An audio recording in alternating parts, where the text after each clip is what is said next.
FAPESP, Fundação de Amparo à Pesquisa do Estado de São Paulo, apresenta.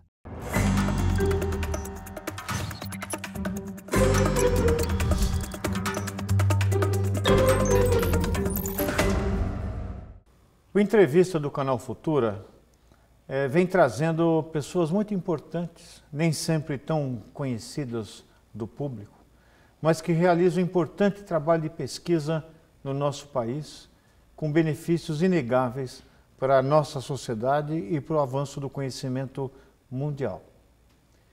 Bom, ninguém que passou aqui é desprovido de qualidades, é muita gente sabida, mas um dos exemplos máximos de pessoa à frente do seu tempo e que começou a falar de agricultura sustentável, quando isso não era moda, quando começou a lançar as bases do entendimento da preservação do solo como um recurso vital para a própria sobrevivência da agricultura, quando isso não era um discurso vão ou ideológico. Está aqui sentado com a gente. A professora Elke Cardoso, a quem eu tenho o prazer de receber, e que vai contar para nós como é que foi essa trajetória e a importância da agricultura sustentável até para a própria agricultura. Muito boa tarde.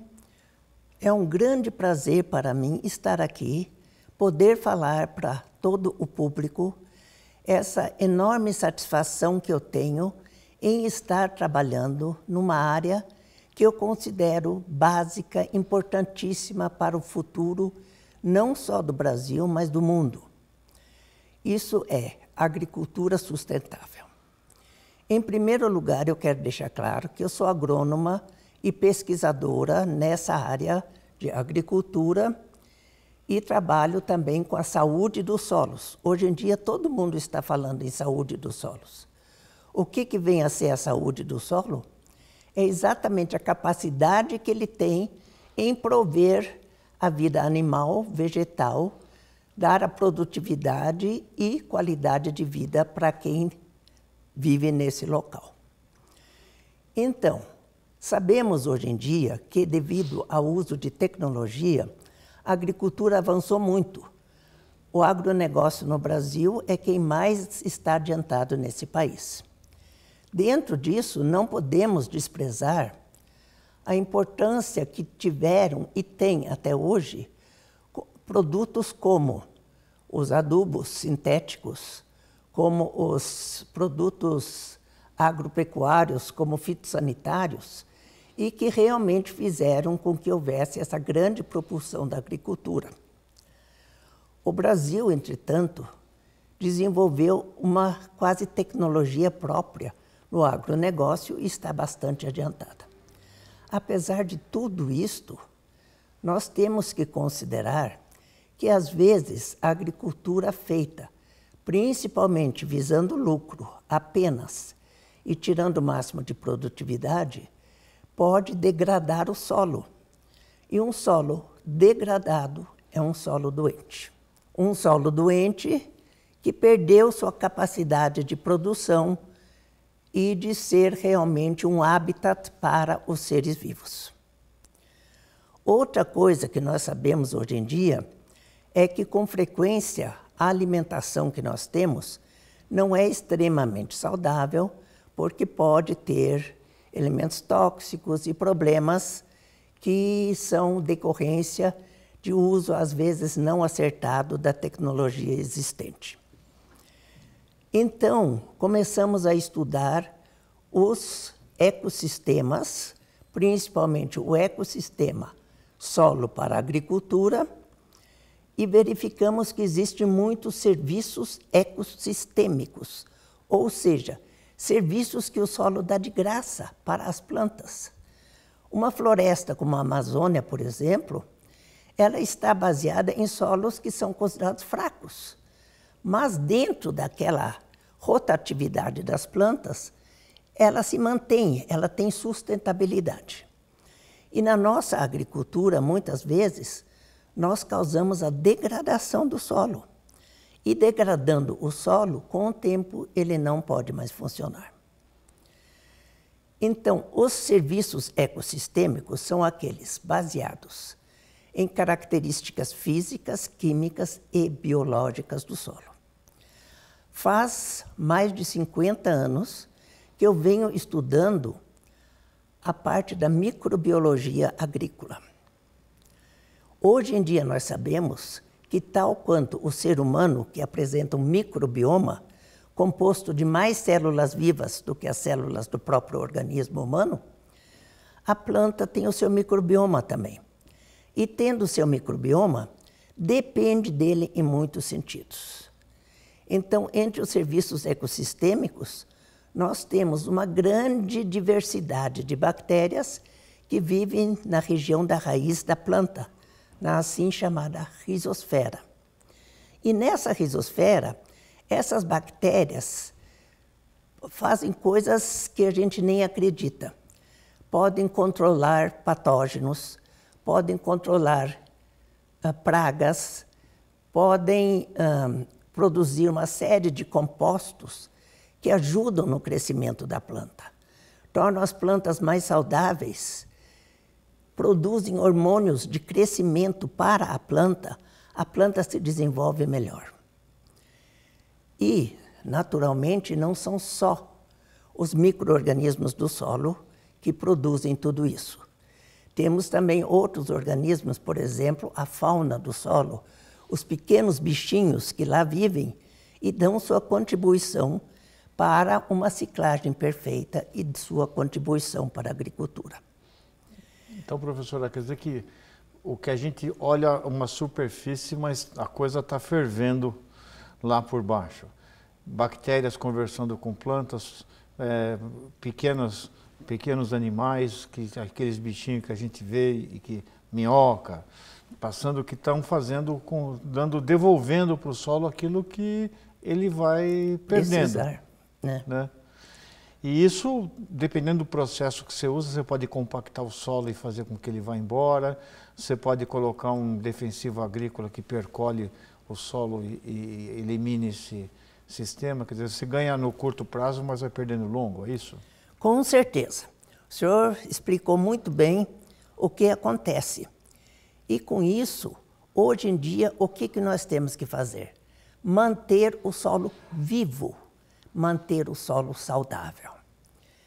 E tem outra coisa, o que acontece na microbiologia do solo é principalmente abaixo do nível do solo. E com isso, a gente não enxerga. Mas nós temos organismos que produzem a saúde do solo, que protegem o solo contra os patógenos. E com isso, por exemplo, todo mundo já ouviu falar que hoje em dia nós temos um problema que as abelhas de mel estão ficando doentes, estão começando a desaparecer em certas regiões. E sem a polinização dessas abelhas, nós vamos perder talvez 2/3 de toda a agricultura possível no planeta. Então, os seres vivos que entram nessa ciclagem em tarefas importantíssimas para a agricultura, nós temos que fazer com que tenham possibilidade de desenvolver seu ciclo de vida. E com isso, nós temos que pensar, por exemplo, em pôr matéria orgânica no solo. Matéria orgânica é fundamental, porque no solo a matéria orgânica contribui para a textura do solo, para a estrutura do solo, para a manutenção de umidade, manutenção de temperatura, serve como nutriente para micro e macro-organismos. A matéria orgânica retém os nutrientes para a planta. Enfim, é uma substância indispensável. Cada vez mais estamos chegando a essa conclusão. Além de que a matéria orgânica que permanece por mais tempo no solo faz com que nós façamos um certo sequestro do carbono, e em vez de simplesmente sempre soltar CO2 e outros compostos carbonados no ar atmosférico. Professor, como é que você foi enveredar por um caminho tão complicado, porque você está falando de relações tão complexas e que demanda, digamos, um entendimento de um ciclo que tem tantas variáveis, como é que você foi entrar? Quem que levou esse aspecto tatuzífero de penetrar pelas profundezas do solo e entender a agricultura? Bem, Em primeiro lugar, tem uma coisa. Meu pai foi professor superior, né, de engenharia na cidade de Itajubá e depois no ITA. Ele trabalhou até os 80 anos. Eu estou tentando chegar lá. Eu não estou muito distante, não. Em todo caso, eu adoro a minha profissão. Eu adoro o que eu faço, porque desde pequena me sentia muito ligada à biologia. Eu lembro que eu era muito pequena, acho que eu tinha 5 anos, eu achei uma borboleta morta, eu queria cortar ela para ver os ossinhos dela. Foi daí que eu descobri que borboleta não tem osso. Então, eu carregava aranha, sapo, tudo, eu achava tudo lindo, tudo que é bicho.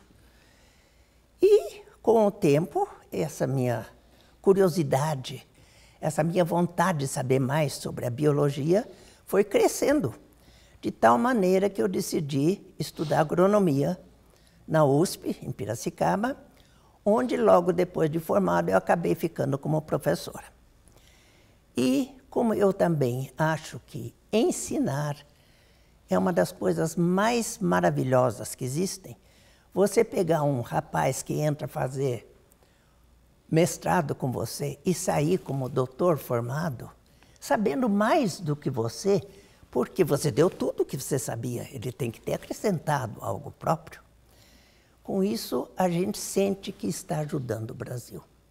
Como é que foi ser mulher num ambiente dominado pelos homens no agronegócio, na agroindústria? Bem, naquela época nem tinha muita agroindústria ainda, né? Era mais uma agronomia iniciante. E, por exemplo, no campo da microbiologia agrícola, da microbiologia do solo, não existia nada. Realmente, eu decidi fazer agronomia porque eu queria trabalhar com biologia, eu queria saber a fisiologia, eu queria saber o que acontece nas plantas, nos bichos, na gente. E isso me fascinava. E quando eu fui aprendendo mais e vi que esse lindo mundo estava sendo destruído por nós mesmos, porque muitas vezes, por nossa ignorância, nós desconhecíamos tanta coisa sobre a microbiologia do solo, eu cheguei à conclusão que valia a pena entrar nessa. Agora, eu tive problemas, claro. Era uma das pouquíssimas alunas da Exalc. Mas depois que eu cheguei, nós começamos a mudar uma série de coisas. As meninas não podiam entrar no centro acadêmico. Nós falamos, nós somos do centro acadêmico, começamos a frequentar. E a frequência feminina do centro teve que modificar-se completamente, né? Depois nós falamos, nós queremos morar numa república. Mas república feminina? Credo, que horror! Nós demos um jeito, conseguimos que alguém alugasse a casa, fizemos a primeira república feminina de Piracicaba. Porque nós sabíamos que, sendo mulheres, nós não éramos cidadãos de segunda categoria. Mas poderíamos fazer um serviço equivalente ao dos homens. Teve professores que falavam em classe, não sei o que estas mulheres estão fazendo aqui, agronomia não é para a mulher. Mas eu relevava isso porque eu tinha coisa tão mais importante para fazer, que era justamente aprender o que estava acontecendo. Sabe que até hoje eu vou assistir a aula dos outros? Eu adoro aprender. Professora, nós vamos ter que acabar. Foi encantadora a sua fala. E a menina de 5 anos, ela falou agora, nesse momento, para as câmaras do Futura. Ela mostrou um brilho no olho que você deve estar carregando desde que você começou a se encantar pela biologia.